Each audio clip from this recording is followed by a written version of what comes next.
Hey, everybody, welcome to the Addiction Unlimited podcast, where you get to learn everything you want to know about addiction and recovery. I'm your host, Angela Pugh, co-founder of Kansas City Recovery, life coach, and recovering alcoholic. To learn more about me, you can listen to episode 0 on your podcast app or find us on the web at addictionunlimited.com. Hello, my friends.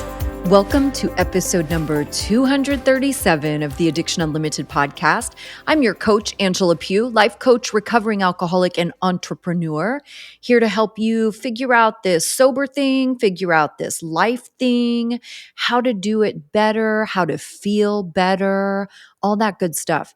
So I have a special episode for you today. I wanted to do something a little bit different because we're gearing up for the holiday season. And I understand it may feel a little early to start talking about holidays, but it's just around the corner. Like, we are going to be in the midst of the madness before you know it.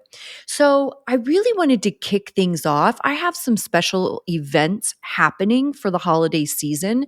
We're going to do a whole series of podcasts about really maintaining your sobriety, planning ahead for holiday travel, for family events, routines and rituals. Like, we're going to be talking about all of this stuff because I want you to go into this holiday season super prepared. If you really want to stay sober and be able to handle all the different situations and people and relationships and stressors and triggers, if you really want to sail through that stuff with no issues, I want you to be supported and I want you to get started early. So I thought I would take this opportunity to do a really fantastic motivation episode. I went back into the archives in the early episodes of Addiction Unlimited and I pulled out some clips.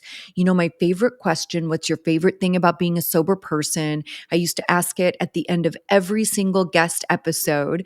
And I need to start doing that again. I feel like I've kind of gotten away from that and I've been forgetting to ask people. So I need to make a mental note in my upcoming recordings. I need to start asking that again. But I went back through old episodes that you can't even get on podcast apps anymore. And I pulled out these beautiful pieces of what people love about their sober lives. And it's so interesting because you get so many different perspectives, but it really is such a refreshing thing to hear how people talk about their recovery. And these are also a collection of people that are in all different parts of their journey. I mean, there's somebody on here that wasn't even at 90 days sober when they did this podcast with me. There's somebody on here who had years, like even way more years than me. I don't even know how many years he has now. But it's a beautiful collection of motivation, inspiration, feel good stuff. And that's really what I wanted to bring you today. I hope you love this episode. If you want to talk more about recovery and these episodes and everything we do here, please join us in the Facebook group. I will link that in the show notes so you can get there right from your podcast app, wherever you listen to podcasts. You can click that link and get in that Facebook group. But that's what we do. We continue these conversations and learning from one another and supporting one another. And I just signed a new client for my 6-week signature program just a few days ago. And one of the things that he said is, I need life skills.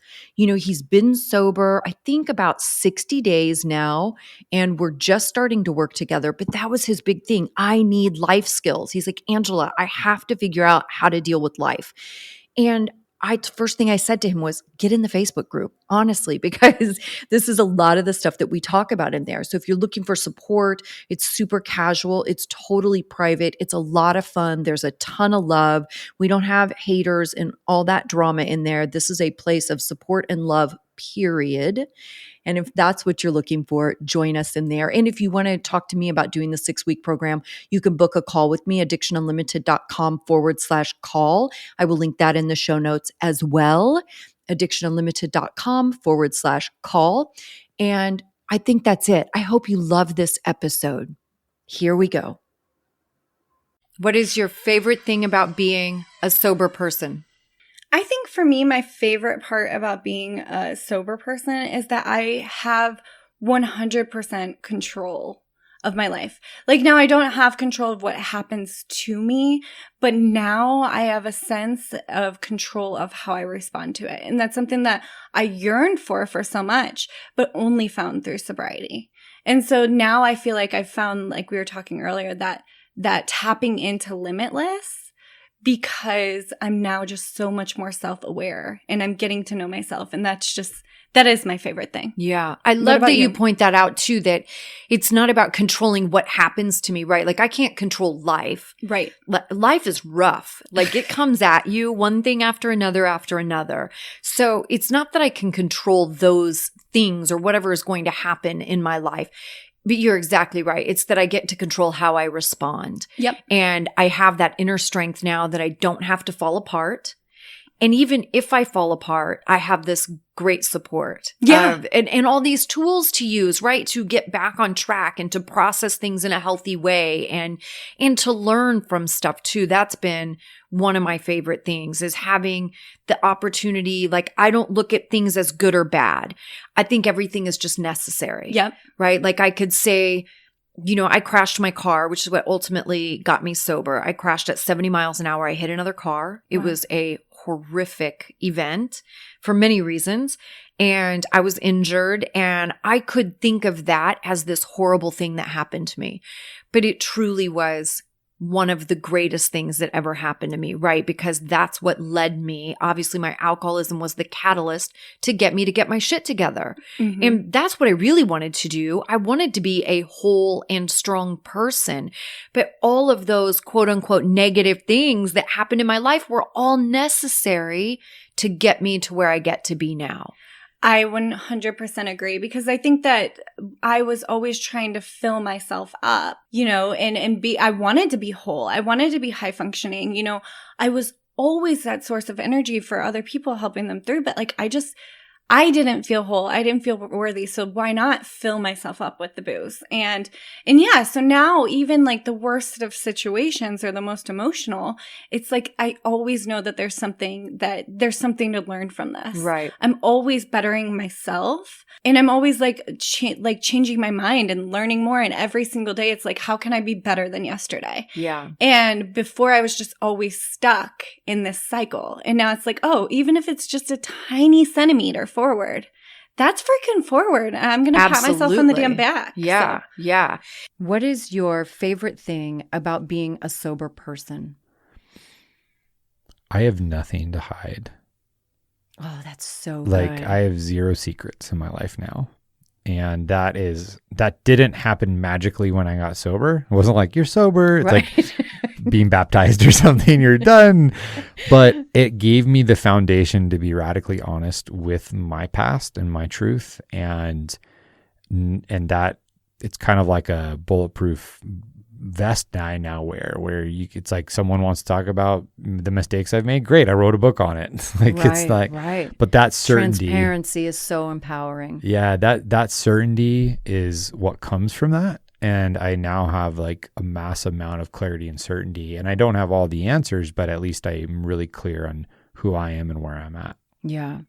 I love that you say that too, because, we always talk about, certainly in 12 steps, and you hear this everywhere, you're as sick as your secrets. Mm-hmm. And that's such a hard thing. Like all those little sort of behavioral things of my drunken life. Again, like I was saying with dating, right? At 4 or 5 years, I did my relationship rock bottom. Like all those habits don't magically disappear just because I stopped chugging tequila out of the bottle. You know what I mean? Yeah. Like it takes just as much practice to work out those behaviors as it took to get those behaviors. Absolutely. And it's just a process. And I love that. But it's so good because I wouldn't even be involved in the process if I was drinking. Well, now you're doing this, and thank you for doing this, because it's like nice to talk to someone who is clear but also creative and has the right mindset. I've done searches on this topic in podcasts, and there's not like a lot out there that I would feel are as in depth and as clear as the conversation we've had today. Right. Thank you so much for doing this. Yeah. I cannot tell you, I've been so excited to sit down and talk to you, and thank you for being open about your story and sharing all the good, bad, and the ugly, because it is so important to everybody else out there who's trying to get sober, trying to figure it out, or trying to make it through their first year, or whatever the case may be. I feel like it's such an honor to get to share our stories, and it's so important. Okay, last question. What is your favorite thing about being a sober person or living a sober life? It's kind of loaded. I view sobriety or recovery as an introduction to transformation. And the 12 steps in my research that I've conducted, which I already stated on this episode that I'm addicted to self-help, personal development workshops. The 12 steps are the most transformational work that I've ever found. But there's a lot outside there that goes hand in hand with it. I believe that my favorite thing is just access to a never-ending path of transformation. Like, we literally, there's so much growth that comes, and how most people would be like, oh my God, I need to go back to therapy about this, or I need to take a look at this and bring this to prayer or meditate. Like, we get excited about it. I get excited about it. Like, yes. I love it. I get to be whoever I want now. Like, I can build myself to be whatever kind of person I want to be. And I definitely never had that option when I was drunk. Last question, favorite question. Okay. What is your favorite thing about being a sober person? My favorite thing about being a sober person, I think that honestly, I really like to get up at like 6 o'clock on a Saturday morning and have a cup of coffee and wait for my kids to wake up and spend a full day with them and being there. I am present for my family. Yeah. I see folks that aren't alcoholics, but they still partake. And I can't imagine having to take care of a 4-year-old and a 1-year-old with a hangover all day on a Saturday. So what a nightmare, huh? I couldn't even take care of myself. Right. I can't imagine. Else. They still want Cheerios and they still want to play. Okay, last question. My favorite question. What is your favorite thing about being a sober person? My favorite thing about being a sober person is being who I am all the time. And again, like aligning myself, who really, I feel like I didn't even know who I was until I got sober, and knowing what I like, knowing the things, that taste good, the exercises I like, just being real and in my right mind, in my right body, 100% myself, because I felt like for so many years I used alcohol to numb who I was or change what I thought was wrong or dumb down what I didn't like about myself. And so I love that now I'm really who I am and who I'm meant to be.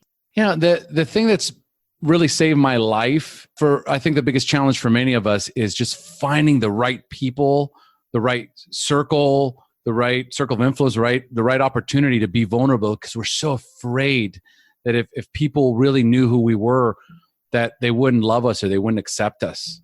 And really, that's where all the healing happens.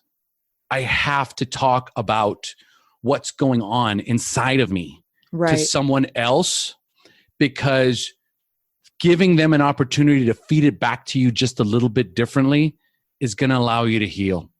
The longer it remains inside your head, the more it morphs and changes and grows and becomes more dysfunctional and becomes more toxic until the point where you can no longer take the pain. Yeah. The only way to release all that is to share it with someone. Give yourself that opportunity. Find the people that you can do it with, whether it be with a coach or with a 12-step fellowship, a sibling that you're close to. Sometimes you just got to grab somebody and goes, if I don't get this out of my head, it's going to kill me. What's your favorite thing about being a sober person? Oh, man. I feel, it's more internal, more beautiful, I guess, like just a bloom. I mean, because I feel cleaner, I feel healthier, you think more clearly, I'm happier, which gives me more joy. I mean, so I just feel that I was just in this muck, in this dirt, just waiting to bloom. And I'm in that season of plowing and harvesting and blooming. And it's the most beautiful thing to me in my sobriety, because when you feel so yucky and like your word, I mean, self-loathing and just pathetic. I mean, I felt all this just hate and ugliness for myself. And it's like, why? And now I just feel that I'm blooming. It's more pure, I guess. Yeah. I just feel joyous, grateful, thankful. All those Love words, that. all those affirmations. I love that. But beautiful. That's a big one for me. I feel beautiful inside to out. Yeah. You've reached the end of another great episode of the Addiction Unlimited podcast. Candid and honest conversation about addiction and recovery. Be sure to visit us at addictionunlimited.com to join the conversation and access show notes and links to everything we talked about. Love this episode? Please take 30 seconds to subscribe, rate, and review on iTunes to help us improve and give you the information you want. Thanks for listening. See you next week.